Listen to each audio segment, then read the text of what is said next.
আসসালামু আলাইকুম। Tuition BD থেকে বলছি। আমরা সিরিজ আলোচনা করছি শিক্ষক, শিক্ষার্থী এবং অভিভাবক নিয়ে। আজকে ৭ম পর্বে চলে এসেছি। কথা বলবো টিচারের কমিউনিকেশন স্কিলের গুরুত্বটা। তো একজন টিচার কতটা জ্ঞানী, কতটা ভালো রেজাল্ট করেছেন সেটা একদিকে যেমন গুরুত্বপূর্ণ, কিন্তু বাস্তব আরেকটা গুরুত্বপূর্ণ হলো যে উনার জ্ঞানটা ছাত্রের কাছে কতটুকু পরিষ্কারভাবে পৌঁছাতে পারেন।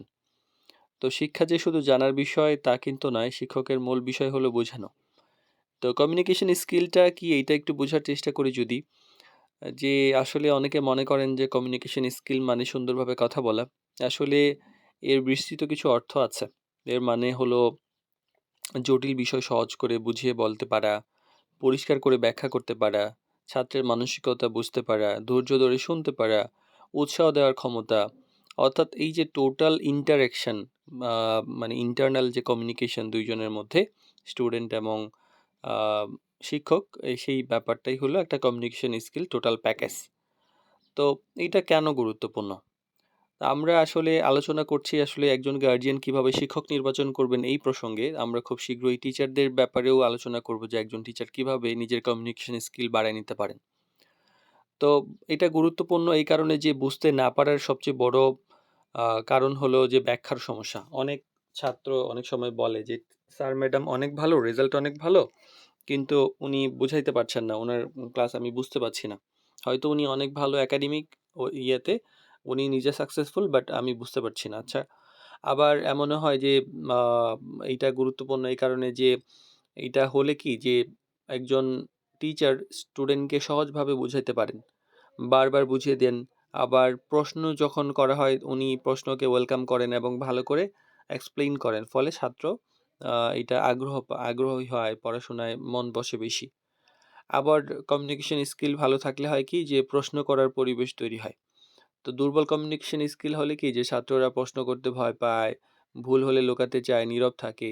কিন্তু ভালো কমিউনিকেশন হলে দেখা যায় যে এই প্রশ্নকে সহজ করে এবং এইটা খুব সহজে শেখা যায়। আবার কিছু ব্যাপার থেকে বিরক্তি হয়, ভুল বোঝাবুঝি হয়। তো অস্পষ্ট ব্যাখ্যা হলে কি হয় যে বিভ্রান্তি তৈরি হয়, বিরক্তি হয়, পড়াশোনায় অনাগ্রহ তৈরি হয়, স্কিপ করতে মন চায়। আবার পরিষ্কার হলে বোঝাপড়া ভালো হয়, পরিষ্কার যোগাযোগে আগ্রহী তৈরি হয়, ফলে ফলাফল উন্নত হয়। একজন টিচারের কমিউনিকেশন স্কিলের কিছু লক্ষণ আমরা যদি খেয়াল করি, উনি সবসময় সহজভাবে কথা বলবেন, উদাহরণ ব্যবহার করবেন, স্টুডেন্টের চোখ মুখ দেখেই উনি বুঝতে পারবেন যে আসলে এটা কি অবস্থায় আছে, বুঝেছে কি বুঝে নাই। আবার প্রশ্ন যদি আসে ধৈর্য ধরে শুনবেন, কখনো কাউকে ছোট করবেন না। অনেক আমরা শুনি যে একজন টিচার অনেক স্টুডেন্টের সঙ্গে খারাপ ব্যবহার করেন, গাধা বলেন, এই সেই হাবিজাবি অনেক কিছু বলে গালি দেন, ফলে স্টুডেন্ট ছোট হয়ে যায় মন। আবার এই যে শুধু কথা বলাও না, শোনাও কিন্তু গুরুত্বপূর্ণ। একজন টিচার অবশ্যই স্টুডেন্টের মুখ থেকে কথা শুনবেন। উনি সমস্যা শুনবেন, কোথায় আটকে গেছে বুঝবেন, ফিডব্যাক নেন। এইটা হচ্ছে একটা দ্বিমুখী, মানে শিক্ষার একটা দ্বিমুখী প্রক্রিয়া। আবার বাস্তব জীবনের জন্য একটা সত্য ব্যাপার হলো কি যে ২ জন টিচারের মধ্যে একজন টিচার যদি এমন হয় যে উনি অনেক জ্ঞানী কিন্তু কম বুঝাতে পারেন। আবার আরেকজন আছেন হয়তো তুলনামূলক জ্ঞানী কম কিন্তু বুঝাতে অনেক দক্ষ। সত্যি কথা বলতে ২য় জনের কাছ থেকে স্টুডেন্ট বেশি শিখে। তো এইজন্য আমরা এটা মানে এইভাবে বলতে পারি যে একজন ভালো কমিউনিকেশন যদি হয় তাহলে ভালো শেখা হয়। ভালো শেখা হলে ভালো ফলাফল হয়, আত্মবিশ্বাস হয়, আগ্রহ তৈরি হয়।